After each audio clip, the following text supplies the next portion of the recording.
Now what will it be? Death or exile?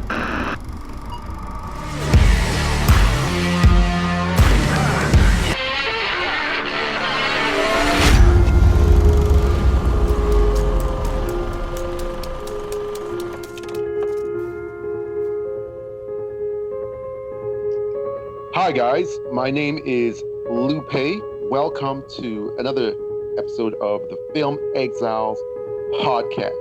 I am happy to be joined by our favorite film exile, Fabrice. Breezy, how you doing? I'm doing good, man. Thanks for having me again. We're here to review, in spoiler-free fashion, Mindhunter Season 2. And this is a brief synopsis of the season. It starts off right where Season 1 ends, with no time passed.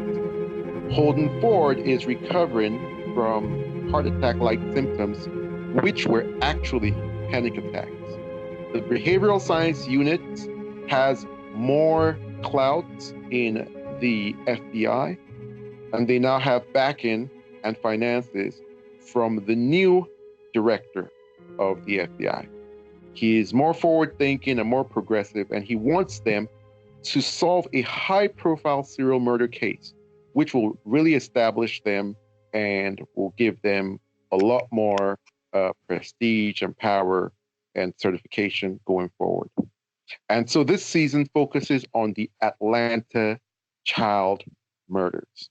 Now, before we go into Season 2, Breezy, what did you think of Season 1? Give us your brief general thoughts. Season 1 is my favorite show on Netflix and one of my favorite shows ever. Wow. It's interesting. It is, Sorry to cut you. It's interesting you say that, because whenever people ask me, like, what's the best, TV series ever, I say Mindhunter. Now, I don't mean it's better. Yeah, I don't mean it's better than like Lost or better than The Wire or better than Game of Thrones. I mean, it's on that level. It's a different type of show from, some of those fantasy or sci-fi shows. But in terms of like quality, it's up there. I give it a 10 out of 10. Season 1 of Mindhunter couldn't be better. From writing to act. Absolutely. So how would you compare this Season 2 to Season 1, which you say is the best thing on Netflix and one of your best, favorite series ever? I would say it is just as good, but very different. In what way? Season 1 was a lot of interviews with serial killers and trying to figure out and get a foothold on what they were actually doing, because that was a first of its kind. Mm-hmm. And Season 2 is more singularly focused. You still have like B storylines going on, but this one, they actually put into effect everything they learned from Season 1. So it brings a new perspective, but it is still as good from the writing to the acting, the atmosphere, the cinematography, the score. Yeah, it is same level, if not better. All right. Yeah, it's that's a really good point. Season 1's a bit more fragmented, and the focus of Season 1 is building the unit. The focus on Season 2 is one case, and the case is the Atlanta child murders. And I really like the way that David Fincher went about tackling this, because it being a murder of, Black kids in a predominantly Black community, there's a lot of political tension that comes with this story. And it would have been very easy for him to avoid that, make it a bit more palatable. Because let's face it, some people come to entertainment to get away from the troubles of the real world, to get away from politics, Absolutely. And so if he kind of toned down the politics and skipped it, I don't think there would have been too many people that had a problem with that. They would have just enjoyed it and moved on. Also, politics is just divisive. It's one of the worst things to talk about. If you ever tried to have a political conversation online, you know what I mean. And But he was especially in the climate we live in, like this exactly couldn't be a worse time to tackle those sort of those subjects. issues, yeah. And he was bold enough and brave enough to tackle it head on and do it justice. So I'm really, really impressed by how he Yeah. tackled the Atlanta child murders. So Now, was that. yeah, every series, has a main focus, but then has supporting storylines to, flesh out the characters and give the story more life. And so with these B storylines, what did you think of Bill Tench, his character? What did you think of his B storyline? It had to do with his family. What are your thoughts on how that was executed? If it was interesting, any other interesting thoughts you have about it? I think he had most intriguing of the B storylines this season, Mm, and he has had the most effect on the cases they were working on.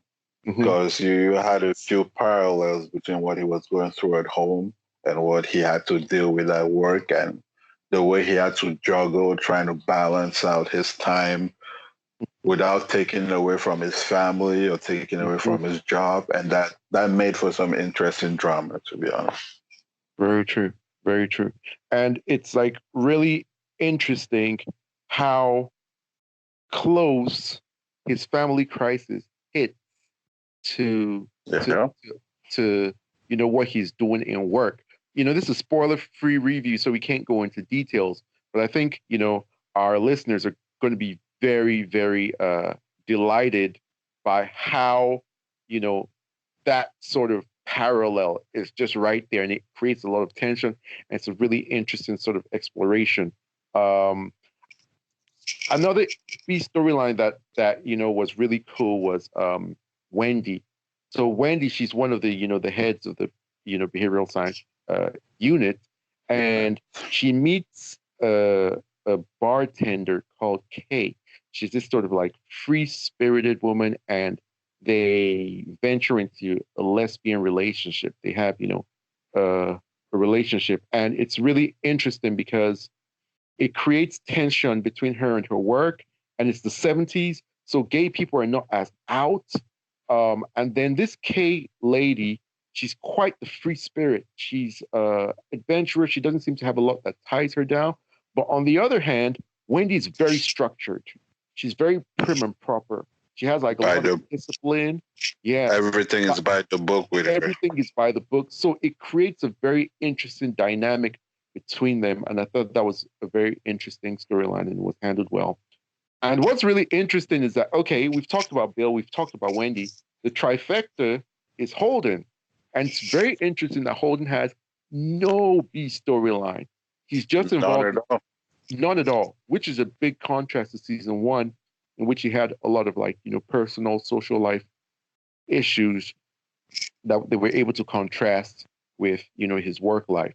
And I Yeah. think in saying nothing about his social life, David Fincher says a lot about Holden Ford, about And I how go ahead. go ahead.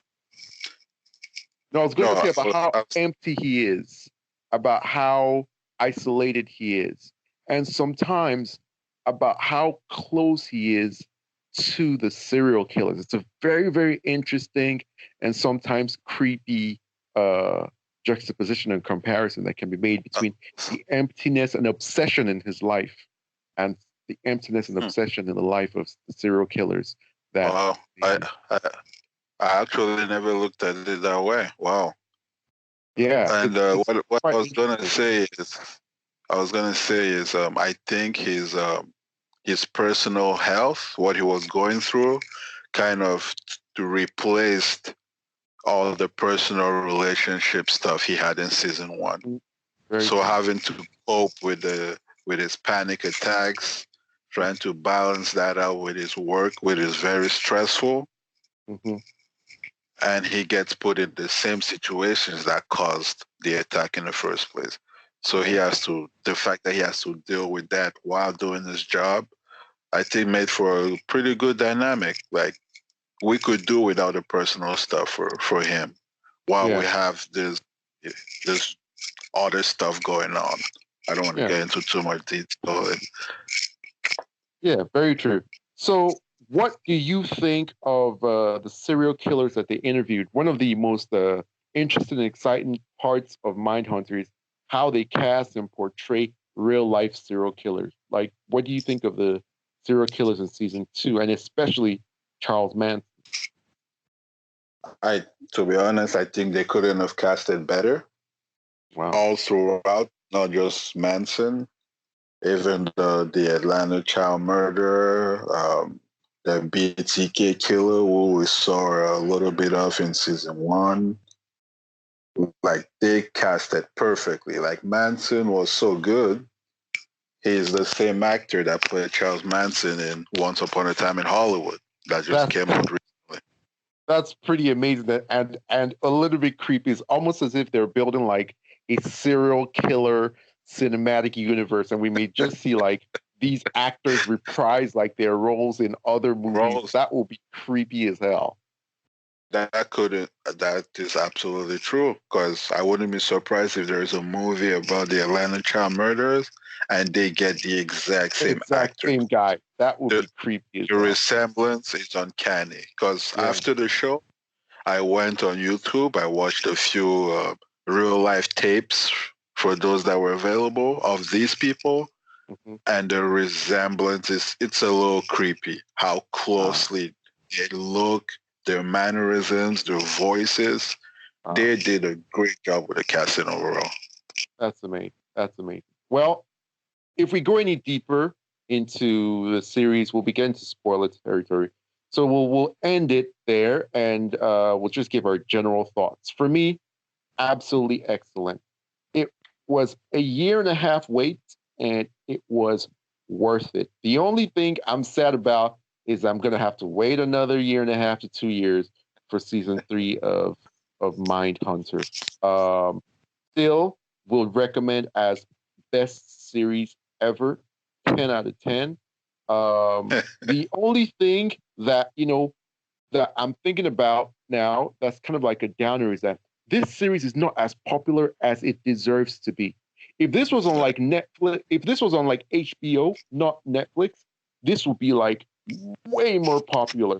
Like it will be as popular as shows like Game of Thrones, like Chernobyl, that kind of thing.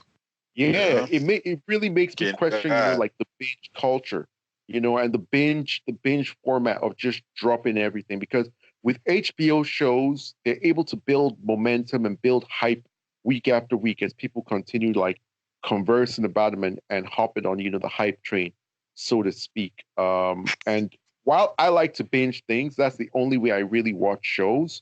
This has made me like sort of consider how good or not it is for these shows to get the acclaim and the popularity that they deserve. What are your overall thoughts? What do you think? Yeah, you're absolutely right. Overall, fantastic show. 10 out of 10. One of the best I've watched ever. And as far as the promotion thing goes, you're absolutely right. It is ironic because as audiences, we love watching everything at once. But on the flip side, shows like Euphoria, Game of Thrones, Big Little Lies, they build momentum week after week. Because one week people watch it, if they like it, they talk about it to their friends, their family, they talk about it online, and that gets more viewers for the next week. And the same thing repeats itself week after week.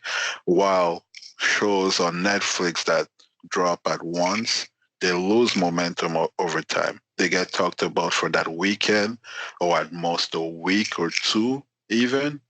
But after that, there's little to no chatter about it, except for a little select group of people, which is actually unfortunate. Very true.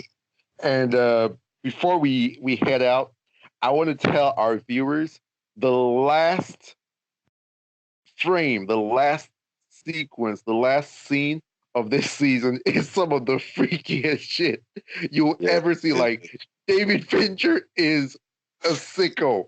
That's all I'm gonna say. I'm not gonna spoil it, but just wait until you see the absolute last scene in this series. But It's freaking appalling. It's shocking. It left me scarred. Like I'm but scarred it for is life. like we can't be surprised about this, right? That is classic Fincher fashion. For Think real. Fight Club. Think the end For of Fight real. Club. Think the end of Gone Girl. For Think real. the end of Zodiac. Like there is no happy ending. It's crazy. Thank you guys for listening to this review. Thank you, Fab, for being with us. This was fun.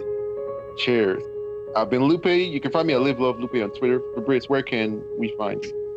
You can find me at Freshie Rose on Twitter. That's FRESHYROSAY.